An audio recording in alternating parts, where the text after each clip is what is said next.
Bəli, Rasim müəllim, söz sizdə yeni bir sinifimizdir. Bəli, baxın bu HDHI sinifidir. Bu çox gözəl əslində sinifdir. Sadəcə biraz qiymət baxımından çox bahalıdır. Amma bitkilərdə bu sinifə qarşı, bu sinifin təsir edici maddələrinə qarşı rezistentlik yaranmır. Yaranmır. Bəli. Əla. Məsəl üçün biz baxın istifadə edirik manilyoza qarşı ən çox boz çürüməyə qarşı baskalit istifadə edirik. Baskalit daha müasir tərkibli. Müasirdir. Bəli. Çox gözəl dərmandır. Bu baskalit plus əvvəlki strobilurinlər sinifində piraklastrobin müasir tərkibdir, çox gözəl təsir göstərir. Bu flopiram istifadə edirik. Belə bir məsəl üçün bizdə dərman var. Flopiram plus tebukonazol çox gözəl təsir eləyir. Əsasən də yarpaq xəstəliklərinə qarşı çox gözəl təsir eləyir. Flopiram plus tebukonazol tərkibli. Manilyoza qarşı da yaxşı işləyir. Bəli. Sonra digər bunun təsir edici maddələri var. İzopirazam var. Sonra fluksapiraksad var, karboksin var, benzovin diflupir var. Amma ən çox bizim istifadə elədiyimiz gilasçılıqda baskalitdir, bir də flopiram. Bəli, baskalitin adına Sadə daha bu çox sinifin bir dənə mənfi cəhəti odur ki, qiymətləri çox bahadır. Bəli, çox bahadır. kəskin fərq eləyir o birisi Bəli, sinifdən. əsasən bahalı şirkətlər bunu istehsal edir. Bayer, Syngenta. Ona görə də qiymətləri biraz çox bahadır. Nəticəsi amma ki, Nəticəsi çox gözəldir. Həm də onun qalıcılıq müddəti də uzundur. uzundur. Bəli, 21 günə kimi ola bilir hətta. O birislərində 7-14 gün. 14 yazır, amma 7 gün, 10 gündür maksimum. Bəli. Bəli. Bu siniflə bağlı nəsə deyəcəyimiz bir şey qaldı? Yox. Yox, təşəkkür, minnətdarıq. Rasim müəllim, söz sizdə. Buyurun. Deməli, digər bir fungisidlər sinifi olan anilina pirimidinlər sinifi, bu sinifə hamımızın bildiyimiz sipradinil, xorusun tərkibində olan sipradinil, sonra pirimetanil, bunlar manilyoza qarşı yaxşı işləyir. Xüsusən də çiçək vaxtı sipradinili biz tətbiq eləyirik. Ən yaxşı da sipradinil özü tək yox, həmən bax bu fenilpirollar sinifinə daxil olan fludaksanillə bir yerdə, baxın, sipradinil, fludaksanil bir yerdə olan dərmanlar var. Onlar çox gözəl təsir eləyir. Çiçək dövründə manilyoza qarşı demək olar ki, artıq sonraki dövrlərdə manilyozdan əziyyət çəkmir fermerlərimiz. Amma bir sıra sortlar var ki, məsəl üçün primer gigant sortu, xüsusən diqqətli olmalıdırlar. Normalda məsəl üçün biz 15 gündə bir çiçək vaxtı əgər bir dəfə və yaxud 2 dəfə dərman tətbiq eləyiriksə, primer gigant kimi sortlarda gərək biz 3 dəfə manilyoza qarşı tətbiq eləyək. Bəli. Çünki praktikada biz bunun şahidi oluruq ki, yəni manilyoza qarşı çox həssasdır bu sort. Bəli. Manilyoz fermerlərimizin türk yoldaşları demişkən qorxulu rüyasına çevrilir. Bəli, hətta belə bir bağlar var ki, məsələn görürük ki, primer gigantla başqa bir sortlar onlara heç nə olmur, manilyozdan əziyyət çəkmir, amma məhz bu sort manilyozdan əziyyət çəkir və əgər biz ora traktor sala bilmiriksə, heç olmasa əllə təkrarən yenə də dərman vuraq. Xüsusən də sipradinil plus fludaksanil tərkibli dərmanlar olur. Əsas orada təsir edici maddə sipradinildir. Sonra digər bir sinif dedik, bunu sipradinillə bir yerdə olur. Və marfalinlər sinifi. Marfalinlər sinifi, məsəl üçün, fempropidin var, sonra fempramorf var. Bunlar əsasən unlu şəhə qarşı yaxşı təsir göstərir. Bəli. Unlu şəhə qarşı əsasən kontakt təsir göstərir, amma qismən sistem təsirdə göstərir bu dərmanlar. Amma sipradinil sırf sistem tərkibli, sistem təsirli həm də göstərir. Fludaksanil da kontakt təsirli. Ona görə bu ikisini istifadə eləmək daha faydalı olur fermerlər üçün. Bəli. Başqa nəsə qeyd edəcəyimiz bir şey var? İndi keçək digər sinifə. Rasim müəllim, söz sizdə. Buyurun. Deməli, digər bir fungisidlər sinifi multisite fungisidlərdir. Bu fungisidlər sırf kontakt təsirlidir Elməddin müəllim. Bəli. Deməli, düşdüyü yerdə ancaq fəaliyyət göstərə bilir. Məsəl üçün, traktorla biz püskürtmə etmişik, çiləmə eləmişik. Yalnız düşdüyü yerdə patogen varsa, göbələk varsa onlara qarşı mübarizə aparacaq. Onlara qarşı effektiv mübarizə aparacaq, həm də öldürəcək. Amma düşmədiyi yerdə mübarizə apara bilməyəcək. Bu, əsasən də hansılardır? Hamımızın bildiyimiz, ən çox praktikada istifadə elədiyimiz, elə hal-hazırda da istifadə eləyirik payız vaxtında mis tərkiblilər. Bəli. Mis tərkiblilər də hamımızın bildiyimiz kimi mis sulfat ola bilər, mis oksixlorid ola bilər, mis gidroksid ola bilər, sonra bordo məhlulu ola bilər. Bəli. Bunlar hamısı mis tərkiblilərdir.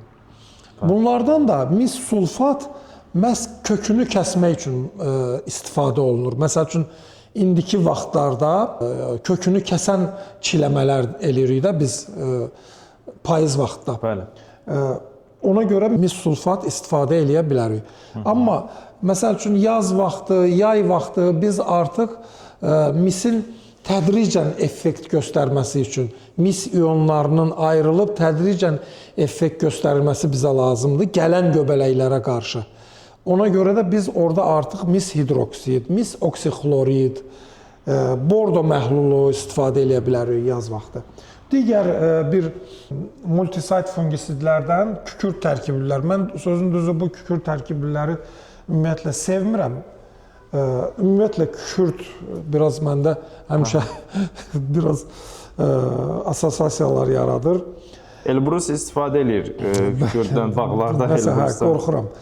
Digər bir sinif ditiokarbamidlər sinifidir. Bura hamımızın bildiyimiz tiram, mankazeb, metiram, propineb, ziram və bunlar daxildir. Hamımız istifadə edirik. Bunların ən mənfi cəhəti nədir? Yenə deyirəm, kontakt olmalarıdır.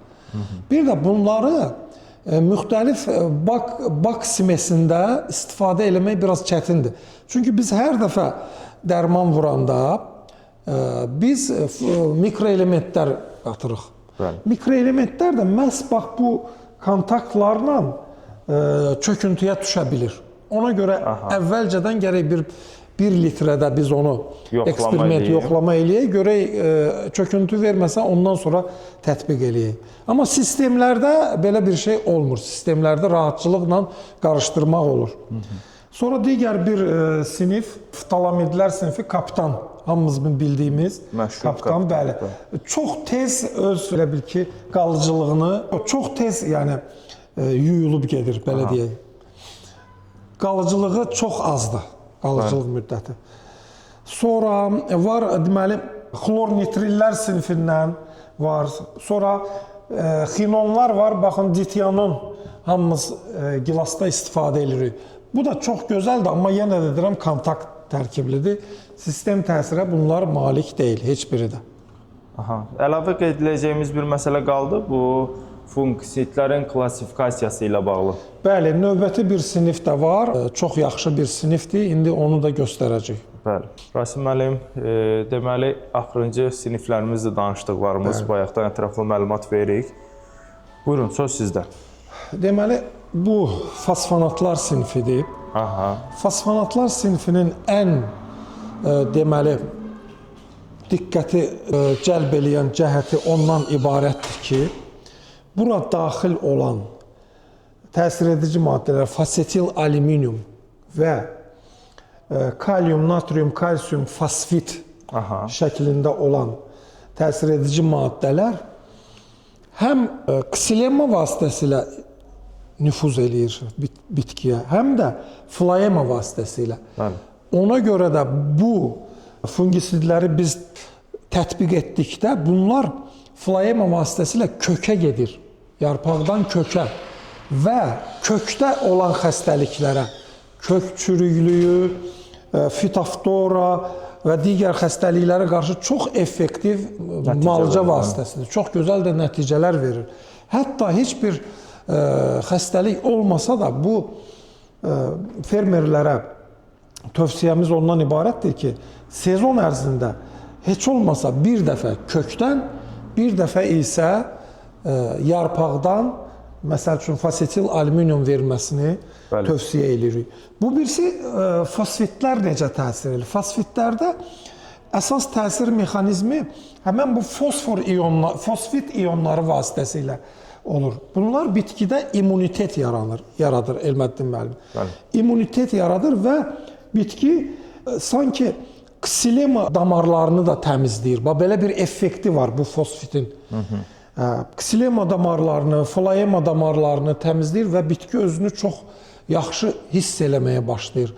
Çürüklüyü aradan qaldırır və bu da fitoftoraya qarşı çox gözəl, mild xəstəliyinə qarşı çox gözəl vasitədir, təsir edici vasitədir. Mən şəxsən bu sinifi çox sevinirəm və çox bəyənirəm. Baxdığımız bağlarda da biz həm kalium fosfit deməli tətbiq etməyi tövsiyə edirik, həm də fasetil alüminiumu tətbiq etməyi tövsiyə edirik və bununla da sanki biz özümüzü sığortalamış oluruq fermerlər ki, digər xəstəliklər, köklə bağlı xəstəliklər yayılmasın. Bəli, biz də istifadə edirik ondan, tingçilik təsərrüfatlarımızda da istifadə eləmişik. Burada başqa nəsə qaldı mı? Başqa yox, artıq bununla da yekunlaşdıra bilərik. Aha. Deməli, bir tək orada dodin var idi. O da qismən sistem təsirinə malikdir, biz istifadə edirik. Amma onun fəaliyyət istiqamətləri çox da anlaşılan deyildi. Yəni, onu çox da biz məsləhət görə bilmirik fermerlərimizə. Çox sağ olun, Rasim müəllim, təşəkkürlər.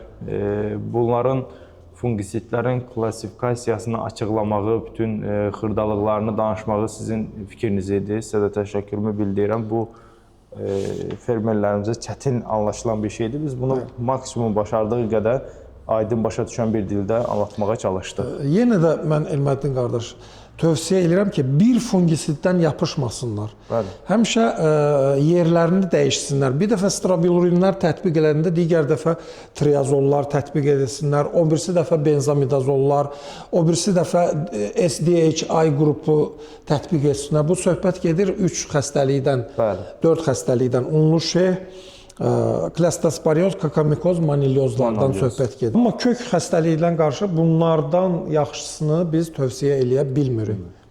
Minnətdarıq, təşəkkürlər. Belə qeyd eləyəcəyiniz başqa bir məqam var? Yox. Təşəkkür, minnətdarıq. Sağ olun əziz fermerlərimiz. İnşallah gələn söhbətlərdə, gələn videolarda görüşərik.